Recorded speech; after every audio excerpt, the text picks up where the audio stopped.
peux commencer. We can get started. Je voudrais,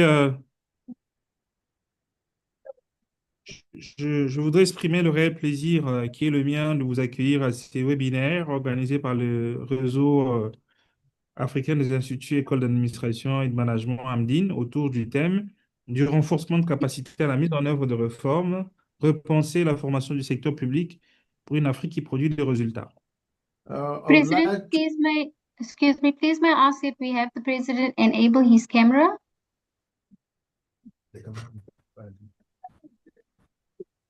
are we being heard?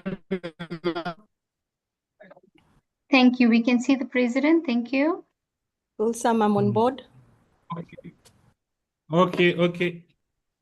So, c'est un réel plaisir de vous accueillir à ce webinaire organisé par le réseau africain des instituts écoles d'administration et des managements AMDIN du renforcement de la mise en œuvre pour porter la formation du secteur public pour une Afrique qui produit de résultats. Greeting to all. It's a pleasure to welcome you to this webinar hosted by the African Management Development Institutes networks under the theme From Capacity Building to Reform Delivery, Rethinking Public Sector Training for an Africa Leaders. Notre échange aujourd'hui revêt une signification particulière alors que nous célébrons la Journée de l'Afrique, moment privilégié pour réfléchir aux progrès accomplis collectivement, mais aussi au bien qu'il nous reste à courir afin de bâtir à travers notre continent une institution publique réactive et performante. Today's conversation is especially meaningful as we commemorate Africa Day, a moment to reflect on our shared progress, but also on the work that still lies ahead in building capable, responsive, and effective public institutions across our continent. Depuis de nombreuses années, nous investissons dans le renforcement de capacités, la formation des agents publics, consolidation des institutions et le développement des compétences. Pourtant, une question essentielle demeure. Observons-nous un impact suffisant sur la vie de nos concitoyens? For many years now, we have invested in capacity building, training public servants, strengthening institutions, and developing skills. Yet, the key question remains, are we seeing enough impact on the lives of our citizens? C'est précisément pour cette raison que nous devons passer d'une logique où la formation constitue une finalité en soi à une approche où elle devient un véritable levier de mise en œuvre de réformes. This is why we must shift our focus from training as an end in itself to training as a tool for delivering real reforms. La formation dans le secteur public doit être étroitement alignée sur les priorités nationales. Elle doit permettre aux dirigeants et aux praticiens d'acquérir non seulement des connaissances, mais surtout la capacité de conduire le changement, de résoudre le problème et de produire des résultats concrets. Public sector training must be closely aligned with national priorities. It must equip leaders and practitioners not just with knowledge, but with the ability to implement change, solve problems, and deliver results. À AMDI, nous sommes convaincus que les instituts et écoles d'administration et de management ont un rôle central à jouer dans cette transformation en tant que moteur d'innovation, de redevabilité et d'excellence du service public. At AMDIN, we believe that management development institutes must play a central role in this transformation as drivers of innovation, accountability, and service excellence. Le webinaire d'aujourd'hui nous offre ainsi une précieuse occasion de réfléchir ensemble, de partager nos expériences et de repenser les meilleures façons d'accompagner la mise en œuvre de réformes à travers l'Afrique. Today's webinar gives us an opportunity to reflect, share experiences, and rethink how we can better support reform delivery across Africa. J'encourage chacun d'entre vous à participer activement aux échanges et à en tirer des enseignements utiles pour le renforcement de vos propres institutions. I encourage you all to engage actively and draw lessons that can strengthen your own institutions. En cette journée de l'Afrique, renouvelons notre engagement à bâtir un secteur public véritablement au service de nos peuples. As we mark Africa Day, let us renew our commitment to building a public sector that truly delivers for our people. Je vous remercie et vous souhaite une excellente session de travail. I thank you and wish you an excellent, productive session. Thank you. Okay, we want to take this opportunity to thank the President, AMDIN, for the insightful and setting the tone for this webinar. So the President of the African Management Development Institutes Network, our distinguished Director Generals from the Administrative Staff College of Nigeria, and Zimbabwe Institute of Public Administration and Management, Director Generals and Heads of Training Institutions in the House, members of AMDIN, ladies and gentlemen, I want to take this opportunity, first of all, to thank AMDIN for giving the Civil Service College Uganda that I had the opportunity to work with you in this webinar, the opportunity to run with you in this webinar as we try to rethink and rebrand training in our institutes for purposes of impacting citizens. This is an honor and an opportunity for me to be the Director of Ceremonies as we proceed in this session. And I want to say thank you so much. Allow me just a second or two to also congratulate the President, AMDIN, and your team for having hosted the second conference of the AMDIN in Namibia, Windhoek, which was run last week and was focusing on transformative public service leadership for sustainable development and inclusive growth in Africa. That is not very far away from what we are celebrating today as we celebrate the Africa Day. Also looking at how do we ensure capacity building reverts from simply additional knowledge, skills, but to what we call impactful service delivery, rethinking public sector training. So I want to thank you so much. This is timely. It could have not been more timely than this. Now I want to take the opportunity to introduce to you the keynote speaker today, as well as the respondent that are really going to take us through this and show us the direction and come up with questions that will be in our minds for us to peer share. I want to first take the opportunity to introduce to you the person that is going to be our keynote speaker. That is none other than Dr. Funke Adepoju, who is the Director General of the Administrative Staff College of Nigeria, ASCON. This is a visionary public sector leader who has been an advocate in many reforms and capacity building strategies over the last 3 decades, and she wields experience in public administration, institutional leadership, and governance. She is also an awardee of the Exceptional Nigerian Public Sector Executives Award, which is the AIG Emakodo Visiting Fellow at the Blavakan School of Government. This she won in 2025 at the University of Oxford. She's currently pioneering training reform that links capacity building to measurable public sector outcomes. And I think that's what we are looking for. How can we have impactful training? We can't tell impact unless we are able to measure. She is going to speak to us about a model that is trying to get us into that direction, the model that is called RISE. It is an abbreviation for Reform, Inspired, Systems, Execution. Those are 4 fundamental aspects that are going to take us in the direction of being able to measure public sector outcomes through training. Since assuming office at the School of Nigeria, ASCON, she has championed digital transformation, curriculum renewal, competency-based executive training, strategic partnerships, and institutional repositioning.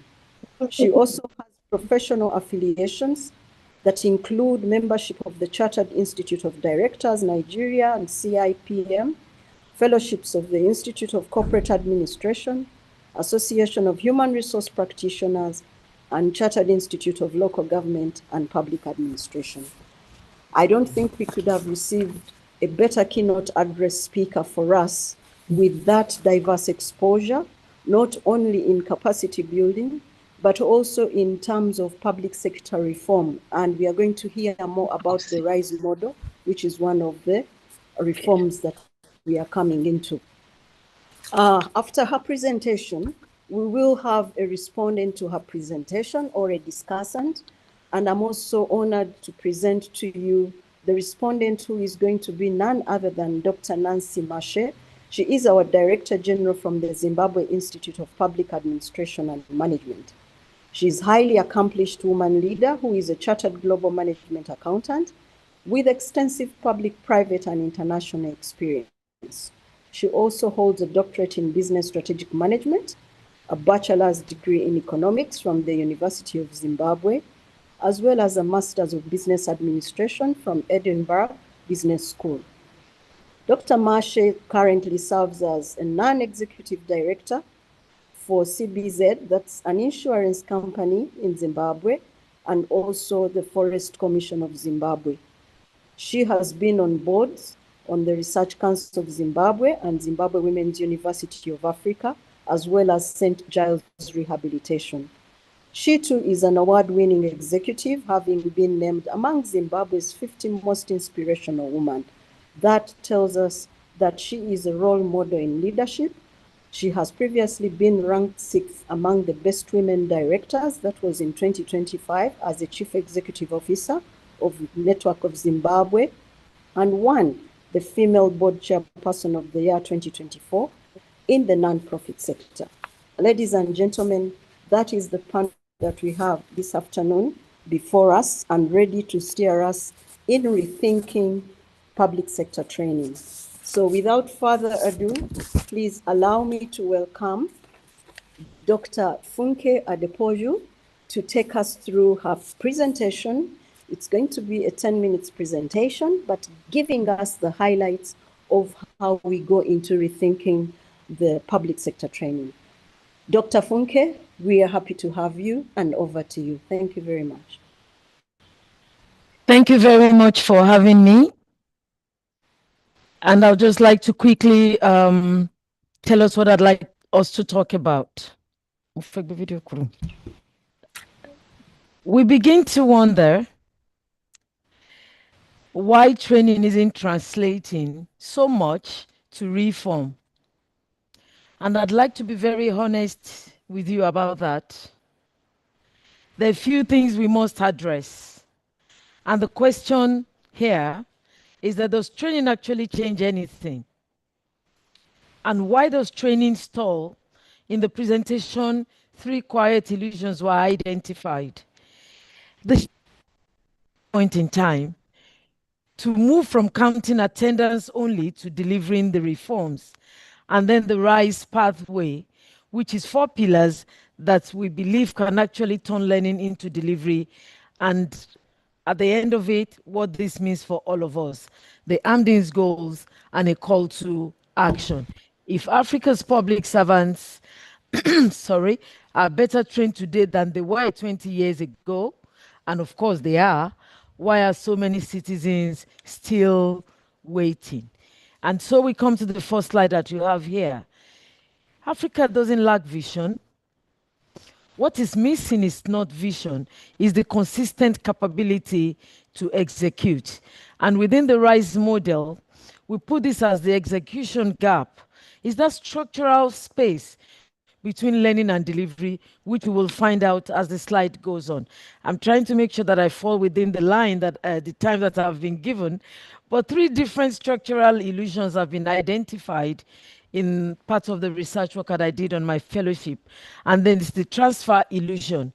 The transfer illusion simply speaks to us assuming that what is learned in the classroom makes it back to the workplace. We see that as an illusion because it doesn't always happen like that. On the competency trap, most of us have frameworks that are borrowed, and sometimes there's a great disconnect between the frameworks that we follow and the real problems that we encounter in our MDAs. And then you talk about the delivery illusion, which is the third pillar. And here we count the graduates. We basically have a system of throughput. How many people came, how many certificates were issued, and we measure inputs because they've never been required to answer for what happens after graduation. So I'm saying, rather than measuring just the input, where the certificates are the outputs, reform just becomes incidental. It's not anchored on anything within that space. Can I have the next slide, please? And so we say that there has to be a shift. And that shift is that what do we currently have? In the current situation that most of us have, we have a training model that focuses on generic offsite workshops. The individual officer is the focus. Knowledge transfer is the goal. Knowledge transfer is the goal. And like I mentioned earlier, success is measured by number of trainees, and there's no follow-up after graduation. And so what are we advocating for through the RISE model? We're saying we must shift to an execution model because it's the execution gap that we have noticed in rethinking the public service training. And the first one is that we're advocating that to bridge that execution gap, training needs to be tied to reform. The institution is the unit of change, not the individual. And that we're looking for measurable governance outcomes. What changed after the training? And success should be measured by the reform milestones and whether they are met or not. It should not be based on the number of participants. Basically, we must be able to track feedback and adaptation. And so we're saying that shift must be from attendance to delivery. And here is what we built. We built the RISE model, which has been introduced by my colleague here, to say that the RISE model is simply reform-inspired systems for execution. And those are the 4 pillars that we came about that we believe can turn learning into reform delivery. So what is RISE? It's very simple. What do we train for, which is the reform? What do we intend to change? Inspired how we train. Do we factor public service ethos and ethical leadership? We want it built into every program so that we carry along in our mind the citizens' expectation at this point. And then on the systems, we are basically asking, what do we track? How do we track them? Real-time tracking of reform progress.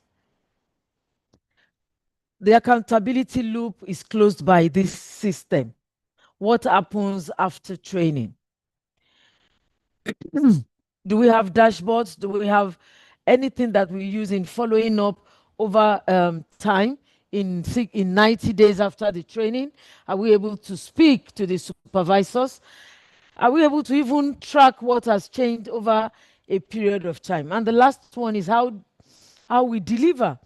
The post-training reform compacts and citizen feedback is very key because then learning becomes impact once we can engage or begin to engage deeply or embed post-training as a critical component of our training programs. Next slide, please. So 6 institutions over 4 continents, we spoke to them. And that's the good news. Somebody already shared this. In Brazil, we found out that they were trying to close the gap and they embedded executive leadership directly into their national reform programming. We had the same experience in Nepal, where training is linked to promotion by statute.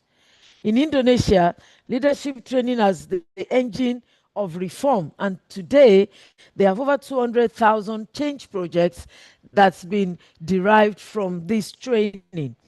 In Kenya, we were lucky. Training, research, and advisory for national and county government is an integral part of what they were doing. And for my dear South Africa, we were able to see 4-stage impact studies, and the enrollment also spoke to a lot of things that we would like to see. And so for Singapore, They built training into their national strategic capability frameworks. And so we say that the design pattern already exists from some of these institutions, and what is missing right now is adoption. So at ASCON, we're asking a different question. After 4 decades, we have measured success by throughput alone. How many were trained? But now we want to start asking a different question. Not how many passed through, but what changed because they did. What changed because they passed through your institutions? Can the system feel the impact of those training in its implementation processes? So we tried to redesign our programs around Nigeria's the Federal Civil Service Implementation Strategy 2021 to 2025, which are basically national reform priorities. We're also giving technical support to MDAs and states on reform design and delivery. How do we co-create training programs that speaks to the problem that they have at the various states and MDAs, whereby we become a solution track, not a part of the problem. And so, if you look at it, the Nigeria's TSA reform saved Nigeria over 500 billion naira in year one. And therefore, training needed to be tied to these real reforms. How did we get there? What did we train people for? And we can see the impact on the number of savings that was made during the year. And so in 2025, as part of our efforts, the Nigerian Institute for Training and Development awarded ASCON the Excellence in Public Sector Capacity Building in year 2025. Can I have the next slide, please? So how do we deliver on our shared objectives? The question is put to us, and in very simple and clear terms. We must begin to look at capacity to design and implement reforms. In every program, we try to anchor the RISE model into real reform programs so that institutions don't just plan, they are able to deliver, and those reforms outcomes can be measured. We looked also at innovation, accountability, and collaboration. On digital tracking, we started a change champion team in ASCON, and we are hoping to deepen their involvement in the changes that we want to see and how we want the changes tracked. And I'm also with the AMDIN peer network. It makes execution visible and shared for us. We also went on to look at, based on our shared objectives, how can RISE help deliver on AMDIN's 4 objectives for this celebration. We looked at the practical leadership and problem-solving skills. The whole of institution training and reform compacts can really turn skills into applied service delivery. And we believe that that will be a function of how we put together the training and what we embed into the training programs. And then finally, we think that based on this RISE agenda, RISE identifies the very, very important need to begin to align training to national priorities. When programs are tied to named priorities and are measured against governance outcomes, I'm sure the training for impact will be felt more at the people we serve. And so I'm saying, let's begin to look at how we can design for change and not the certificate. For leaders, let them just begin to look at, ask not just what do we want, but who does what and when, and how will we know it is done. And I think that's where embedding the RISE framework into our training allows us to measure. And for MDIs like myself, become reform partners, not just training schools, knowledge brokers and execution advisors. How do we deepen our role in making sure that those we train can actually deliver on the priorities of government, the various governments? And then for AMDIN, which I'm very happy to be a part of, I think it's a good time or place for us to begin to champion execution agenda across the continent and share RISE through our network, because simply all RISE is asking us to do, if you liken it to the topic for this presentation, is just a theory of change. To reimagine public service is just simply a theory of change, and that is reform-aligned training. The output should be validated micro projects. We should focus on the outcome, which is also measurable adoption of new systems. And lastly, focus on impact, improved service outcomes. That's what the citizens want, and our training must feed into this loop. When training becomes an architecture, reforms become deliverable. Thank you. Thank you very, very much, Dr. Funke. DG, you have done a great job. I don't know whether we can hear the team give a round of applause. Yes, I can hear. Thank you so much. But I think fundamentally, you have raised the question of why do we still have concerns for service delivery when we are living in a century where a number of civil servants are better trained? So the question you have raised is, how then do we still have those challenges and concerns on service delivery, on the citizen satisfaction, when we seem to be better trained? But fundamentally, you raise 5 critical things that I think, as we go ahead, which show that there's light at the end of the tunnel. The focus on capacity for reform. Are we building capacity for the sake of capacity building, or for making sure we have tangible reform? That's a very critical question you bring out of your presentation. You're looking at also us becoming more solution-based and creative and innovative, rather than picking on any frameworks that we have picked from anywhere that may not fit within the context that we operate. Leadership is very fundamental in this, but uttermost is aligning priorities. And I think that is when we get to the session on the questions and the answers, one of the things we are looking at in Africa today is how do we ensure that we align political aspirations with technical aspirations for the benefit of the citizen today. So I think I will allow our discussant to come on board, but probably before she does, please allow me this opportunity to also, first of all, thank everybody that has taken time off to join us in this webinar. We do have a number of people with us in your respective capacities. We do have about 60 people participating in this webinar. And I want, on behalf of AMDIN, to appreciate all of you that have taken time off to join us.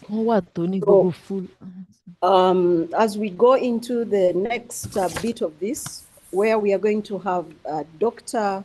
Marshe coming in, Nancy, to discuss the paper that Dr. Funke has presented.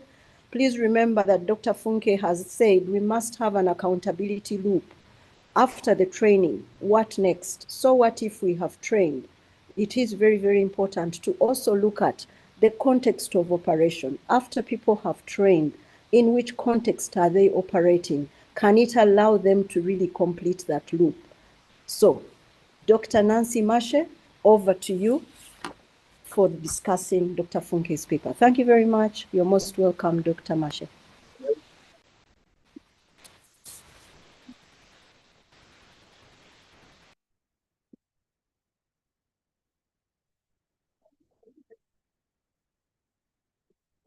Hello. Hello, good afternoon. Can you hear me? Yes, ma'am, we can hear you. Good afternoon. Please proceed. Thank you very much for having me on this very important and special webinar as we celebrate our Africa unit across the continent. Let me ride on the protocols that already have been established, but let me thank our chairman for AMDIN for a successful conference in Namibia. and all the staff and all the participants that made that conference a success. And today, as we gather to continue the discussion on how we can deliver tangible reforms to our governments and the public institution at large. I want to thank admin for continuing this conversation and discussion. Without further ado, I want to thank my colleague who has just given a wonderful presentation, and maybe not only a presentation, but a challenge to us. Dr. Funike, thank you very much. So for the sake of time, Thank you. I will skip on things that have been elaborated on. Now, I want us to go and have a think through and a discussion on, as we focus on capacity reforms that are tangible reforms, that are more solution driven in order to improve the capacity building of our public sector. What areas should we focus on in order for us to drive the African reform in the public institutions? We have been told, Dr. Funike has shared an excellent model, the RISE. Now, we want to encourage that as we go back to our institutions, let's go and see how RISE can help us improve performance. So I want to touch on key areas that we should go and deep dive on. I think that the number one key area is, let's go and tackle governance modernization. I'll come back and elaborate a little bit on that. Let's go and tackle policy implementation, because our role as public training institutions is to drive the capacity of the civil servants to implement and deliver our government's policy. So let's go and tackle policy implementation. More so, let's go and tackle leadership development. What kind of a leader can drive the public sector capacitation? What kind of a leader can drive the implementation of RISE? So we want to tackle the leadership development, to develop our leaders of our public institutions, from the basic leaders, but to be the agile and innovative leader that can tackle 21st century problems. Let's also go and tackle the elephant in the room, the digital transformation. In so many forums, we have heard about AI is here. Let's be AI ready. Let's embrace AI. But what do we need to go and do as we embrace digital transformation and be AI ready?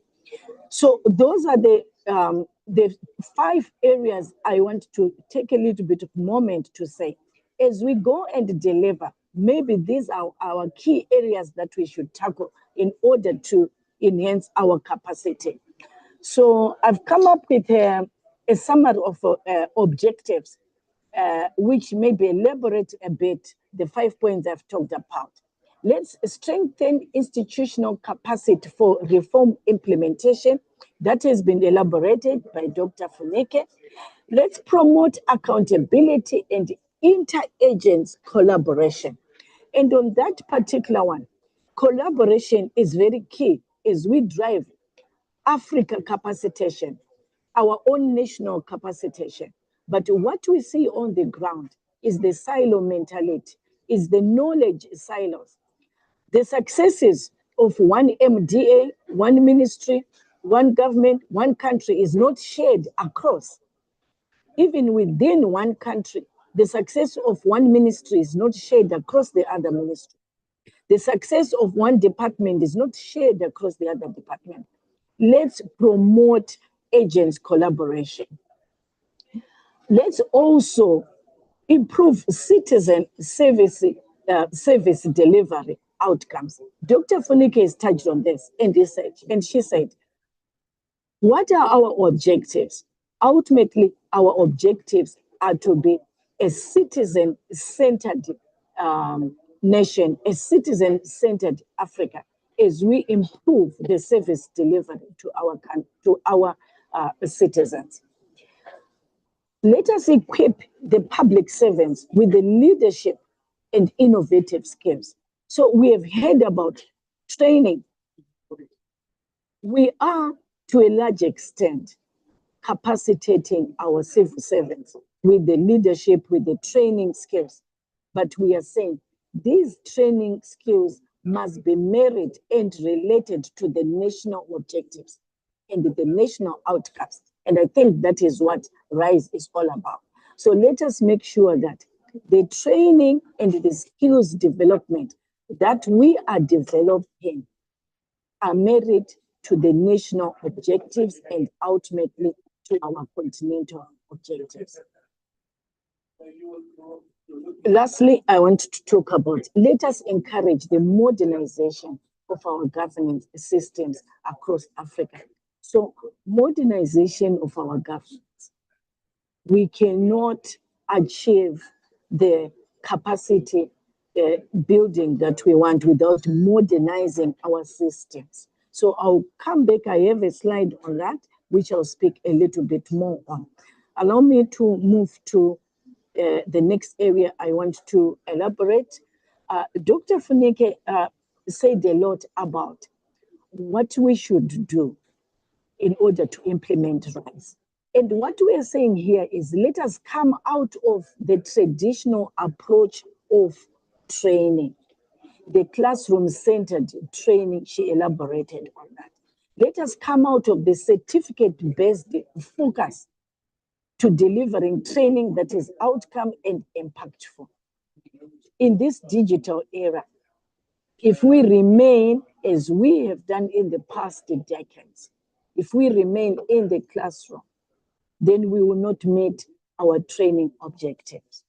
Today, AMDIN has managed to bring people, over 60 people are registered on this webinar across the continent. Just a demonstration of the power of the digital mode of training that we must embrace as the public training institutions. So let's go back home and embrace hybrid and digital learning so that we can reach out even to the most remote areas in our own countries. But mostly I want to talk about the curriculum. Let us not remain with a static curriculum. Let us be agile, identify the needs that are required for our governments today, the needs that are required by our civil servants, those assessments that we must we close the gap. So as the public training institutions, let us review our curriculum and ensure that we are providing training that is related to today's problems. We do not want to continue giving trainings that don't empower the civil servants with problem solving and innovative skills. I think gone are the days when we empower people to be rules followers. Let us empower people to be problem solvers and innovative solvers. So I think Dr. Funike has also touched a lot on that. Now, I won't dwell much on why reforms are important because she's touched on that. But I want to take this opportunity to say, as we appreciate what we must do, we must also not be blind to the challenges that we are facing as the public institutions, the challenges that inhibit our capacity to drive the reform delivery. We have limited financing as our governments face limited fiscal budgets. That affects our delivery. We are faced with outdated training methodologies. We are faced with weak digital infrastructure. We are faced with insufficient monitoring and evaluation capacity. But what can we do? We are saying, maybe let's think outside the box. We cannot remain where we are because there's limited fiscal budget. Let us resource mobilize so that we provide the correct methodologies. We can equip ourselves as training institutions, but also let's engage and lobby for a better budget from our governance, because we as the institutions, we need to have the correct infrastructure. We need to have the correct capacity in order to drive the implementation of the reforms. We also want to ensure that we match the skills. One of the challenges is the skills mismatch. We have been doing a lot of research of identifying the skills gaps, but so many of those researches are in the bottom drawers. Let's bring those out and deliver training that match the missing skills in our governments, the missing skills in our nations. We need to drive training that bring about the relevant skills, the relevant technical skills, the relevant technological skills that our public sector needs. But above all, let's also promote leadership training that enhance our leadership agility and innovation. One of the things, again, is fragmented reform programs, fragmented in the different ministries, fragmented in the different institutions. I think if we collaborate, we will come up with the better structures that drive delivery and reform. Now, allow me to touch a little bit. I know my time is running out. Allow me to touch a little bit now on the digital transformation, which is what I call the elephant in the room. We have no choice but to embrace the digitalization, to embrace AI, because it is here and upon us. As public training institutions, let us drive artificial intelligence. Let us drive learning management systems. Let us drive data analytics platforms. Let us drive virtual learning systems, digital certification systems, and the mobile learning platforms. Only when we do this do we increase training accessibility. Do we increase personalized learning pathways? Do we improve our monitoring and evaluation and enhance the workforce platform? But above all, we want to promote faster knowledge dissemination. I talked earlier about leadership for reform delivery.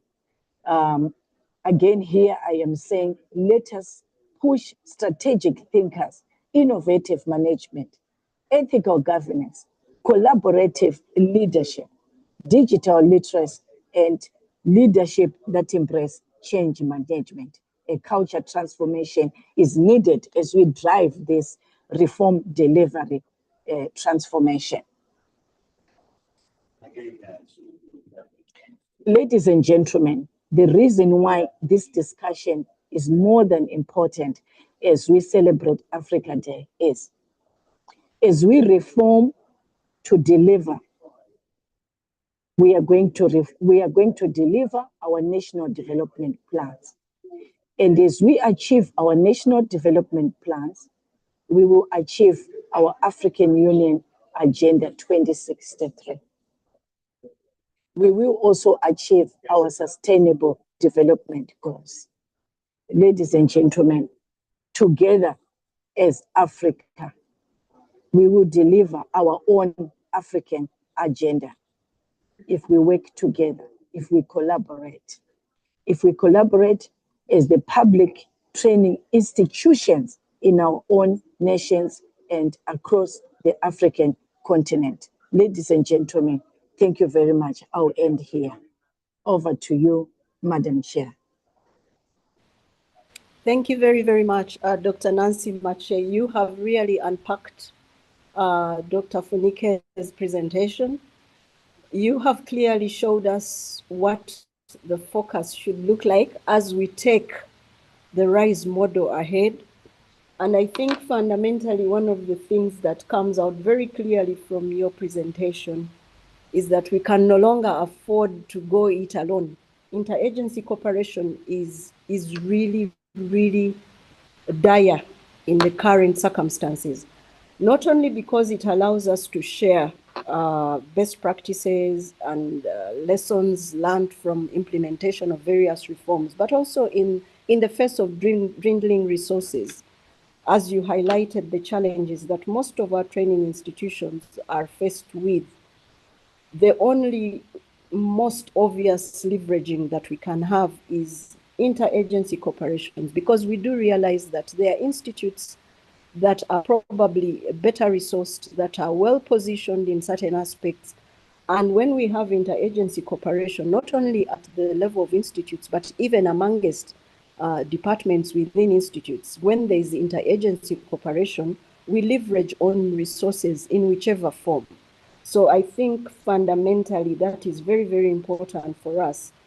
And you have said we cannot ignore the elephant in the room, the digital transformation. How are our countries facilitated in terms of digital infrastructure? That is a very, very critical question that we must also address as we go into the quick discussion that we are going to have. But also, as we also focus on that, the question is, how well equipped are these training institutions to be as dynamic as the problems that we face in terms of reviewing curricula? Because if curricula is going to be responsive to the demands of the day, then it must as well be as dynamic as it ought to be. So I think, as you have unpacked for us where our focus should be going forward, looking at the RISE model, we still also have to thrash out some of those areas and say, as we cooperate, as we collaborate over all these aspects as training institutions who are rethinking the building of better capacity for reform, how do we address these areas where we are under-resourced, where we don't have the privilege of a robust infrastructure for technology? How then do we proceed? I think those are also fundamental questions that come through. But we thank you very much, Dr. Mashi, for unpacking Dr. Funike's presentation and showing us how the direction would look like and what are some of the milestones we should be looking out for. So without further ado, I'll have about 7 minutes of us getting questions from the participants of this webinar. And I will request that Kulsam, you will kindly help me out on that, to be able to pick on the hands that may come through. We may take about 2 to 3 questions, and then we will have responses coming through so that we are able to keep within our time, but also to be able to have something to take with us as we go home. So I think one of the issues that came through was about how we do ensure that leadership at all levels, political leadership, technical leadership, as institutions build capacities of civil servants, how do they ensure that these two are supported to be facing in the same direction, that is focusing on citizen benefit and not individual benefit? But also, how do we ensure we pick on reforms? If we are training to deliver specific reforms, how do we prioritize those reforms in a work where many African countries are picking on a number of reforms, not necessarily because that is where we are going to pick the impact from, but because we want to try also and be globally compliant to the reforms that are trending around? How do we dissociate ourselves from those aspects? So let's have 2 questions or 3, and then we see how we get to move on this. Thank you very much. Kulsam, help me out with the questions that are coming through. Yes, Program Director, we don't have any questions coming through and we don't have any hands either, so you may continue. Okay, if we don't have any of those yet, maybe we would ask Dr. Funke to speak to those 2 issues that are coming through. How do we align political leadership aspirations with technical leadership aspirations through the training we give to our civil servants? And secondly, how do we pick on those reforms that our capacity building must be able to focus on, not necessarily for purposes of complying with the global demands, but for facing the realities in our communities and the situations that our citizens are facing. Over to you, Dr. Funike. Thank you.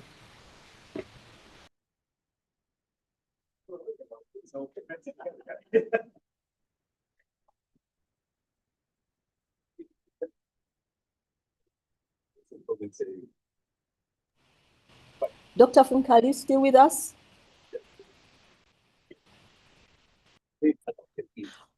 Oh, sorry, I was on mute. I wanted to thank my colleague from Zimbabwe for the wonderful presentation and an addition to what we've been able to put together. So don't forget that we said the central theme around the RISE model is a strategic shift in focus, basically. And what's the focus? To move away from the volume of training completed and to begin to move to volume of reforms that we can execute. It's as simple as that. And therefore, to be able to hardwire the curriculum design, the change management, digital performance tracking, to measurable governance. But you asked a very pertinent question. And it's one of the, what I would define as a central tension in policy work. And we constantly navigate it in our role. So how do we best marry both? I'm looking at, let's start with aspirations. The political audience, they buy into why, even before they tolerate how. They lead with the problem and the stakes. And then the technical details begin to arrive as evidence that you've done the work, not as the opening argument. You know, for instance, let me give you a very good example that is very common here. When the politicians go to political rallies, they say, we will give free education. We will give free education, we will give free water. Do you understand? But when the stakes are down, the truth behind it is that there's a dynamics and there's a science to being able to achieve those things. It starts from the budget, it starts from the resource, it starts from so many other reasons that can go against that. So what we have now decided is that evidence will always answer the situation. So the better move is reframing it in a language of outcome than the political audience cares about. The cost, the time, the risk, the legitimacy. Sometimes they just tell us, go and get it done. And yet all of these things have to come. So my own thinking is that capacity development, or let me say deployment plans, should become measurable reform delivery.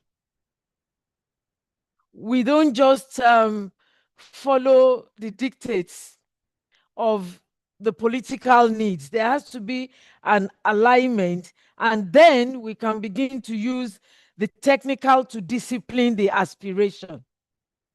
And when I say technical to discipline the administration, is that we know that there must be technical grounding. It's not just the vision. So when we present, for example, maybe budgets or plans, we must be able to sequence it along political arguments. We need to be able to let the decision makers know what is achievable, in what order, and why. And that's the alignment that I think it becomes very critical, so that we're not just churning out people or training for the sake of certificates and numbers without them being able to apply technical skills at point of implementation. So we should think of both the political aspiration and the technical as that which must run parallel. One for aspiration, which is the political, and the technical, I would say, for document. And that is the data, the mechanisms, as well as the accountability. Because more often than not, the political situation or remarks, they hold the aspiration. We're going to give 200,000 scholarships, yes. But your leave behind is what holds the technical. And each can do his job without crowding out the other. So, bottom line, they must run parallel with a very clear understanding of the boundaries for both and where the synergy can come in. Thank you. Very much. Thank you very much, Dr. Funike. I think what you raise is in all this evidence-based decision making is going to be very, very critical. The narratives we tend to have sometimes may not help to meet the political leaderships. But what is important now, metrics. How do we get the metrics that help us to point to impact of training? I think when there are metrics, and I think our discussant was very clear on the issue of learning management systems that allow for data analytics. I think that is part of where the support will come from, where we are able to show outcomes by attaching metrics to these. I'm told we do have a question from one of the participants with BTC. Unfortunately, I'm not able to see the hand. That is why I had requested Kusam to come in and help us on this. But we do have some 2 questions that are coming through. I will allow that Kusam, you help me to call out on the hands that have come through, which I'm not able to see here. But yes, okay. I can't raise my hand, but quickly allow me to answer the second question, which I think is very important. Okay, ma'am. Before the other questions come in, please proceed. You asked.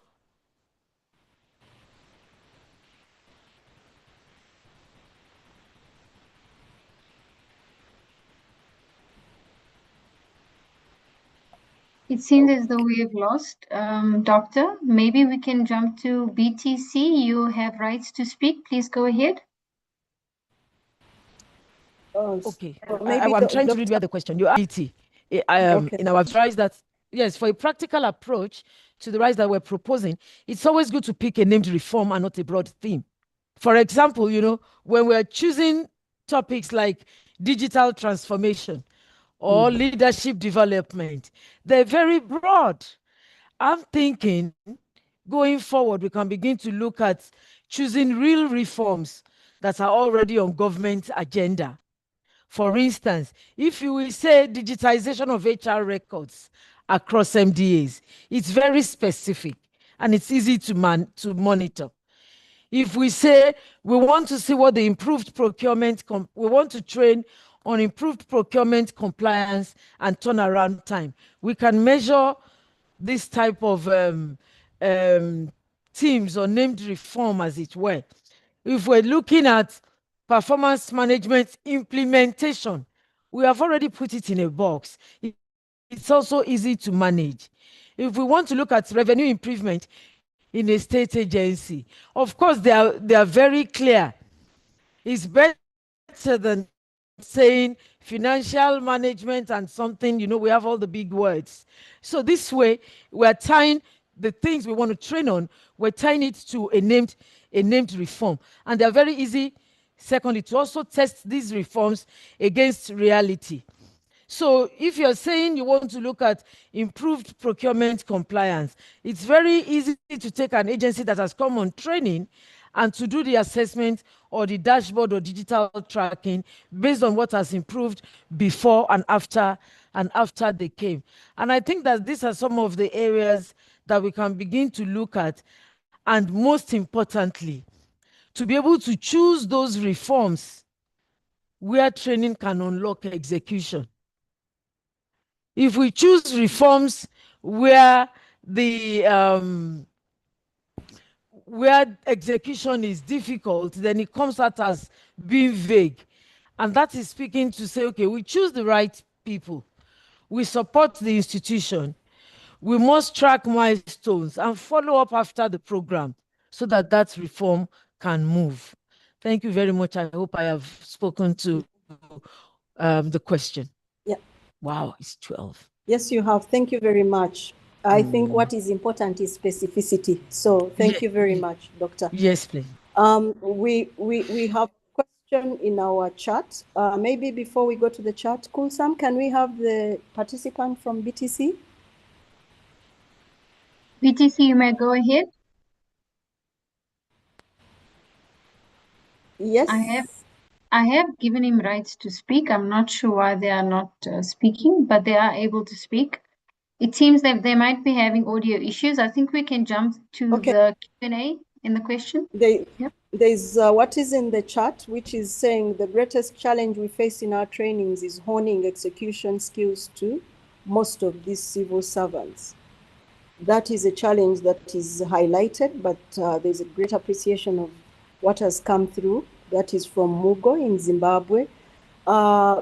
There is also a comment on gender balance in ministries, departments, agency structures. They remain aspirational long after policies are adopted, and evidence shows that this is one sure way to become competitive, relevant, and effective. How can this be addressed to make governments inclusive? Dr. Funke, I don't know whether you have picked that.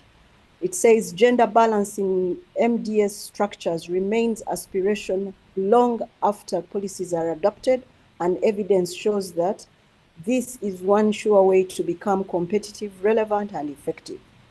How can this be addressed to make governments inclusive? Then let me bring on board the last one. It is appreciation for the excellent webinar. And I think, I don't know whether I'm able to see the next question. Yes. The question is, thank you so much, Dr. Funke. How many training programs does ASCON offer? I think that's quite a wide one. And the second is, have you embarked on reducing the volume, quantity, so as to deepen learning for real outcomes, quality? What advice do you have for training institutions to mitigate the constant demand for more new courses? Then lastly, the last question we shall have is, what practical mechanisms can be established to foster great collaboration and knowledge sharing between different government agencies and non-state stakeholders? Dr. Funike, I don't know whether you have heard those three questions very well, but if you have heard, I think we just have about 5 minutes or so for you to answer that, and maybe also Dr. Nancy Marshall will have one remark to make. And Doctor, I think I will just take one in view of time. My apologies. We can always respond to others, and I'd love to take the one on gender balance. Yes, dear. Yes, ma'am. And I think that the first thing we must look at is the gender balance must be treated as part of reform delivery, not a side issue. And who is included in the design, leading, benefiting from, and being measured? The first thing will be that gender balance needs to be embedded from the design point of every reform program. Because if we're moving from capacity building to reform delivery, then inclusion must also move from rhetoric to measurable actions. So we're trying that every of the reform program should deliberately ensure fair participation of women and men, of course, especially in leadership cohorts. When I was initiating the Change Champions in ASCON, because it was an initiative that we took, the first thing we ensured was a balance between the gender, so that at the end of the day, we have a kind of equal representation and equal voice. And I would love to also add that the issue of balance is very important, that we address them from the point, what do I call it now? From entry point into the system. I inherited a system when I came in here where I had 16 male directors and 1 female director. It couldn't have been terrible. But you see, it wasn't that the female director was appointed, it's been warped from the point of entry. So if the director of learning, for example, would have to choose people, she has no choice. Only the men are available. So at the end of it, at the final destination, she's not going to conjure up a woman. So we have to begin to maybe either advise or find a way to pass this message on that at the point of coming into the system, there must be consideration for gender balance somehow. I've spoken about participant selection. I've spoken also about the leadership pipeline. It's the same. So we're saying select reforms with clear gender relevance, such as women in public service, gender responsive budgeting, women leadership in the public sector. Let's focus on them to bring it up. When we're looking at inspired, which is on, yes, when we're looking at inspired, we also should be able to build ethical and inclusive leadership into training. So gender becomes a part of public service values. When we're doing the systems, I'm using RISE to benchmark. When we're tracking participation and outcomes, we should also endeavor to use gender disaggregation. How many number of women were trained? How many number of women are leading reform teams? How many of us get promoted? And what is the impact of gender on our reform? And when we're talking about execution, we're looking at opportunities where women will be involved or included in reform compacts, in delivery teams, monitor, in citizen feedback mechanism, all the way. Let's have gender balance reflect in the programs that we put forward using the RISE framework. Thank you very much for today. Yeah, thank you very much, Dr. Funke. I really see that this is a discussion that could go on until the cows come home. So maybe what we request is the Secretariat to put, if it is well, we have your contacts put in the chat line so that we can have a discussion that extends beyond this webinar, because I think we need to pick some lessons from you. Can I request that we just have one small statement from Dr. Mashe? Dr. Nancy Mashe, if you can have one small statement on the issues that have come through, what do you want to give us as your parting comment? Over to you, Dr. Nancy. Thank you very much. I appreciate the discussions, the questions, and all the comments. And maybe we can also ask the participants that they may send through questions that we may not have the opportunity to answer in this webinar, but we will use those as feedback for future planning and for future webinars and workshops. In closing, I want to say, as we go back to our respective public institutions of management and administration training, let's go back and push for a digitally enabled institution. When our institutions are enabled digitally, we will also be able to train the civil servants and the public sector at large to transform digitally. So the transformation digitally must start with us, the institutions. Number two, let us go back and reform to bring out a skilled and adaptive public servant, a public servant that is able to problem solve rather than just to follow the rules. We want to have reform-oriented leadership which is also agile, leadership who is not afraid to fail. We also want to go and drive innovative governance system. I think in summary, if we can achieve those four, a skilled and adaptive public servant, digitally enabled institutions, reform-oriented and agile leadership, innovative governance systems. But I cannot end by saying innovative governance systems that are gender sensitive, that are gender inclusive. I think we will achieve our African agenda for reform delivery. Thank you very much. Thank you very much, Dr. Mashe. I think that summarizes it all.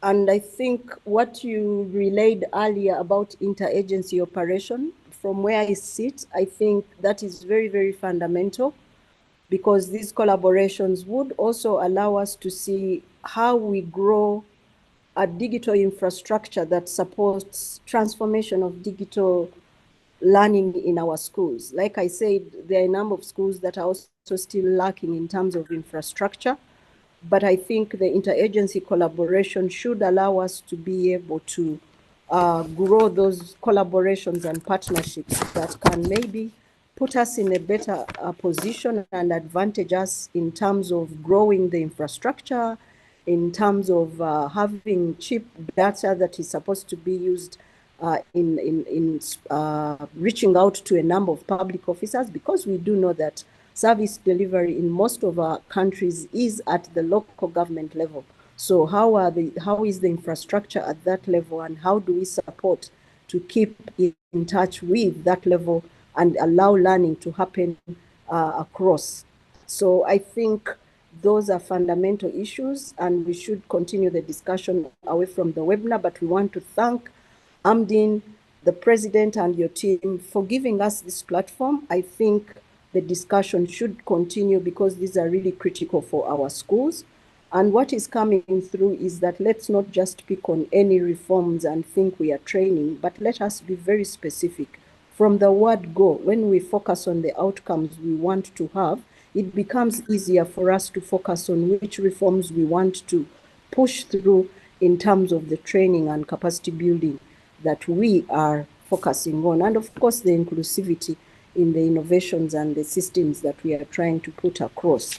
I think that is really fundamental. And I wanted to say that Secretariat allowed us about 15 additional minutes. And I want to thank them for allowing that, because the discussion was really critical. We will be having our closing remarks from the representative of the Secretary General for the AMDIN, African Management Development Institutes Network. We are going to have Dr. Lakela Kaunda giving us the closing remarks and the vote of thanks. She is standing in for the Secretary General, who is right now traveling. But we want to say that on behalf of AMDIN, we want to appreciate all of you members that have been able to log in, that have been able to be part of this. Like we said, we didn't have enough time for this, but we are going to have contacts of our Director Generals from Nigeria and Zimbabwe. And let us take the discussion further, especially when we hear of a new model coming up, the RISE model. I think that is a model that many of us can pinch from and be able to pick some insights as we rebrand the training of our schools, and also make the schools more relevant, because the questions are coming away from numbers to, yes, if you're training so many people, what exactly is the impact? What are those transformations in service delivery that are coming right from these training institutions? I think that's what now everybody is asking. So let's pick up from where we have stopped and see how we can have this discussion taken further. Thank you very much, all of you. I want to thank the Secretariat team of AMDIN for giving us this opportunity, myself.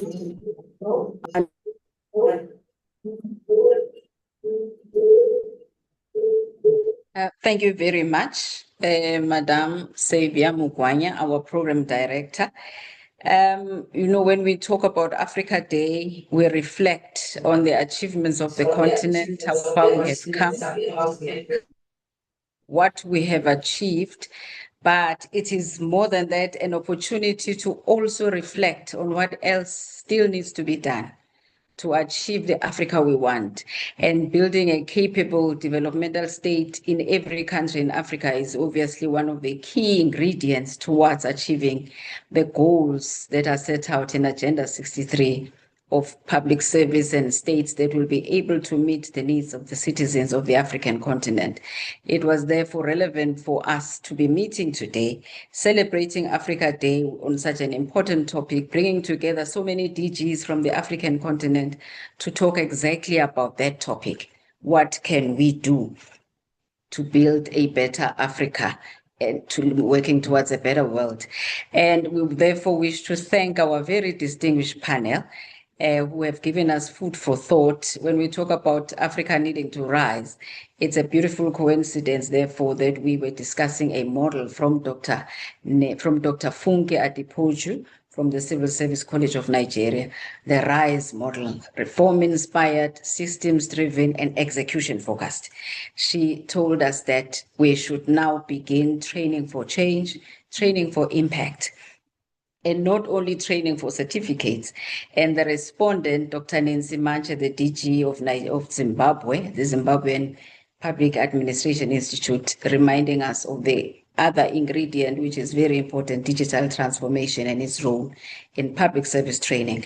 Our program director, as you participants would have noticed, was more than a program director. We gained so much from her as well, Ms. Savia Mugwanya, so we are grateful for that as well, the head of the Civil Service College of Uganda. So it's been a webinar of DGs. As a secretariat, we worked hard to make sure that we get them all away from their busy schedules. So we are very happy that they were able to make time, and also thanking the president of AMDIN, AMDIN being the African Management Development Institute Networks. For colleagues and participants who are joining us for the first time, AMDIN is the umbrella body of management development institutes, or rather the schools of government in the African continent. It's the umbrella body, and therefore the president of AMDIN opened, Mr. Tombole Munke, opened this webinar. We're grateful to him for the time that he gave. He is the DG of ENA in Nigeria, so another DG. I was happy that someone raised a question about gender, because our panel was so, they would say gender imbalance, because DG Munke, the president of AMDIN, was the only man on the panel. So that we are also grateful for, because we are talking about the visibility of women in the African continent. Most importantly, the participants, there would be no webinar without you. So we are extremely happy that you all made the time to come and discuss how to build the Africa we want, how to build a public service that can meet the needs of every African on the continent. Grateful to the Secretariat for putting this together at very short notice. There wasn't really enough time. This was put together only a few days ago on the margins of the AMDIN second conference in Namibia, which is very, very successful. Let me not take too much of your time. As the AMDIN Secretariat, we're extremely grateful to all of you, our distinguished panel, our participants. Thank you all very much. It is my pleasure, therefore, to declare this officially closed.